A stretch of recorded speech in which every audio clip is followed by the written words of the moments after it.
भगवान श्री कृष्ण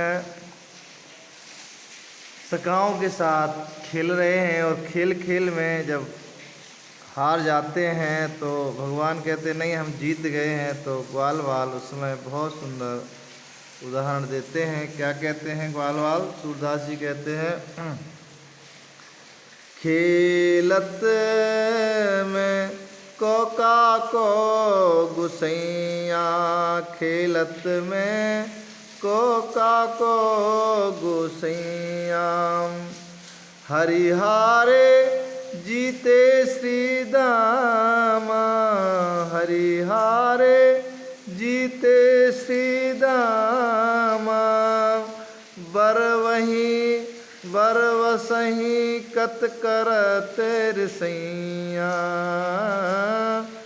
बरवसही कत करत रसैया, जात पात हम ते बड़ नाही, जात पात हम ते बड़ नाही, बसत तुम्हारी छैया,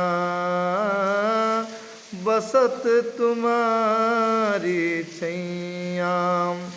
और क्या कहते हैं? अति अधिकार जनावत याते, अति अधिकार जनावत याते, जाते अधिक तुम्हारे गैया, जाते अधिक तुम्हारी गैया। और रूठही करे तासो को खेले, बैठित जहाँ तहाँ सब गवैया, सूरदास प्रभु खेलों चाहत, दाओ दियो करी नंद दुहैया, खेलत में कोका को गुसैया, खेलत में कोका को गुसैया। तो इस तरह से भगवान श्री कृष्ण ग्वाल वालों के साथ खेल रहे हैं और खेल में कहते हैं कि कौन किसका गुसाई है, गुसैया है। यहाँ कुछ नहीं चलेगा, ये नहीं चलेगा कि आपके पास बहुत सारी गैयाँ हैं तो आप दादागिरी करेंगे और आप हार जाएंगे तो हमें दाव नहीं देंगे।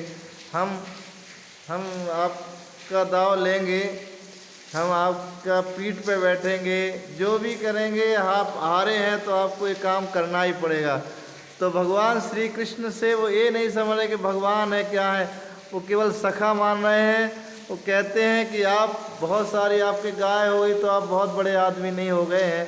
देखिए भगवान श्री कृष्ण ने कितना सुंदर प्रेम है ग्वाल वालों का कि वो भगवान से भी लड़ जाते हैं और भगवान को कहते हैं कि आप बहुत बड़े आदमी नहीं हैं, आपके पास गाय हो गई, आपके पास कुछ बड़ा मकान हो गया तो आप बड़े नहीं हैं। लेकिन उनका प्रेम निश्चल है और भगवान के साथ खेलते हैं और भगवान भी प्रसन्न होते हैं ग्वाल वालों के साथ। तो इस तरह से वृंदावन धाम में भगवान श्री कृष्ण गौचारण के समय ग्वाल वालों के साथ तरह तरह की क्रीड़ाएँ करते थे, तरह तरह के खेल खेलते थे। और जब हार जाते थे तो भगवान को भी वही काम करना पड़ता था जो ग्वाल वालों को करना पड़ता था।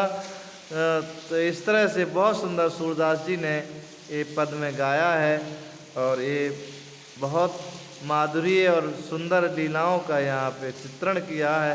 तो इस तरह से वृंदावन बिहारी लाल भगवान कृष्ण की इस तरह से जब हम गुणगानों को चिंतन करेंगे, भक्ति करेंगे, भगवान की सेवा करेंगे और भगवान के जन जो भगवान की भक्ति में लगे हैं, अगर हम उनकी सेवा में लगते हैं तो निश्चित ही हमारा भी उद्धार होना बाकी नहीं है। इसलिए हमें भगवान में प्रेम करना ही करना है और भगवान को हमको साधारण मनुष्य नहीं मानना, ग्वाल वालों की तरह मत मानिए, क्योंकि वो तो बहुत दिव्य भगवान के धाम से आए हुए सखा है।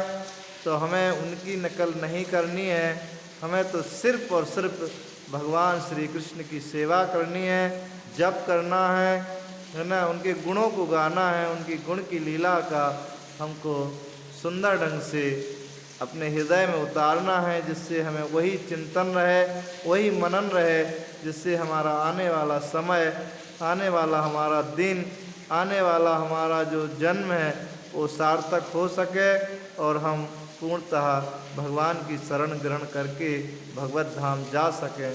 तो इस तरह से हमें भगवान की लीलाओं का गान करना है। हरे कृष्ण।